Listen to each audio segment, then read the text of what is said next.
Gil Martin here, and welcome everybody to the Daily Packers Post, where we bring you in-depth daily coverage of your Green Bay Packers. We have new episodes dropping every day, Monday through Friday, all year long. So hit the like button and subscribe so you never miss an episode. Today, we're going to talk a little bit about the center position. We know that Josh Myers, his contract is up. He will be an unrestricted free agent next month unless GM Brian Gutekunst signs him to a new deal before then.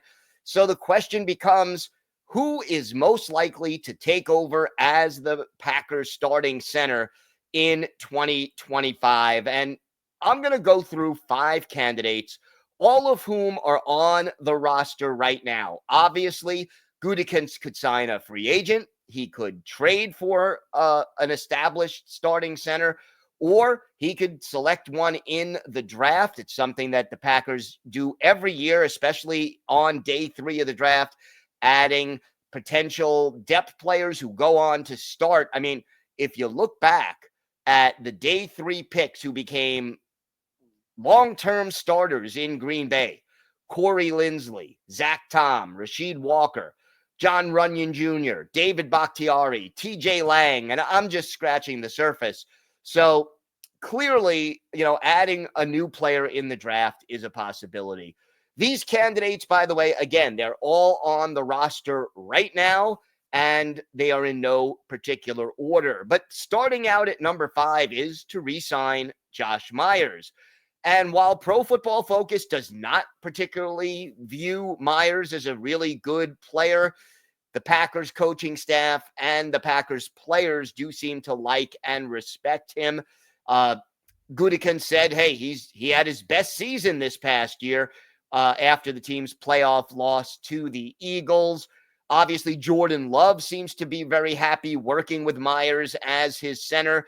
Myers is only 27 years old. He should have several more productive seasons ahead of him. So bringing him back does make a certain amount of sense. I guess the drawback is this. Has he played well enough objectively to justify a second contract? And even though the Packers do have plenty of cap space this offseason, clearly, you could replace Myers and save several $1,000,000 on the cap, and maybe even get a player who either is equal to or certainly who has the potential to be better than Myers, maybe in half a year, 2 years, whatever the case may be.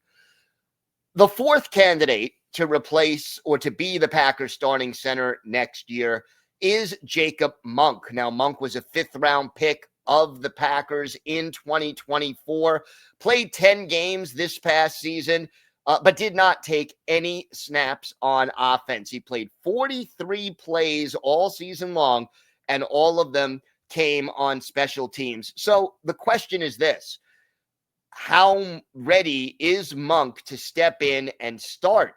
If he's ready to go, if he is a guy who makes a second-year jump and, after a year of learning the playbook and adjusting to the size and speed of NFL players, if he's ready, you could plug him in. And the advantage of plugging in Monk is you keep as much continuity along the offensive line as possible. The other 4 offensive linemen are all under contract for 2025, and you could keep them all at their positions right now if you just are able to plug Monk in at center. Is he ready? Well, we're not going to know that right away, but certainly he will get a chance to compete for that center job in training camp. The number 3 on this list, and I think this one doesn't make a lot of sense, but it's certainly something that has been discussed. That's Zach Tom. Tom, the best graded offensive lineman for the Packers in each of the last 2 years. Very valuable at right tackle. I could not imagine the Packers deciding to move him inside. Yeah, Gutekunst said that he thinks that center might be his best position, or at least that's what he thought when they selected Zach Tom in the draft. But here's the other thing. This is the last year of Zach Tom's deal. He has established himself as a Pro Bowl caliber right tackle, even if he hasn't been voted to the Pro Bowl yet. So he's going to want to be paid. He may agree at some point to move to center, but he's still going to want to be paid as a right tackle. And the other thing is this, yeah, you may strengthen the center position by moving Zach Tom over there, but you're really going to reduce the quality of your right tackle unless the person you plug in at right tackle is as good as Zach Tom. And again, there aren't too many tackles out there who fit that description. So it's a possibility. Tom does have experience playing center in college and, again, is very capable of playing the position and playing it well. But to me, you're weakening a more valuable position to try to strengthen a less valuable position. I don't think this is the best choice. Coming in at number 2, and again, these are not in any particular order, but guard Sean Ryan, the UCLA alum. Here's the advantage to plugging Ryan in, and Ryan did take some snaps and reps in the preseason and in training camp at center last year, so we know he's capable of doing it. If you plug in Sean Ryan at center, he is your less highly graded guard out of the 2 starters, and he adds a certain grit and toughness and emotion that I think would be even more valuable at center than it maybe is at guard. And you have your 2024 number 1 pick, Jordan Morgan, who was competing with Ryan at right guard. If Morgan is ready to step in at right guard and Ryan can be that tough, gutsy center, again, minimal disruption to the overall offensive line. The player that you're moving is not an elite guard. He's a good guard. I like Sean Ryan, but it would seem to me that you have the most natural plug-in. Monk can be your backup center, perhaps, and on we go. There is a certain logic to that. And then the last player on this list is Elton Jenkins. Now, remember, Myers missed 1 game last season. And what did the Packers do? They moved Elton Jenkins from left guard to center. And look, he's played at Mississippi State, started some games at center.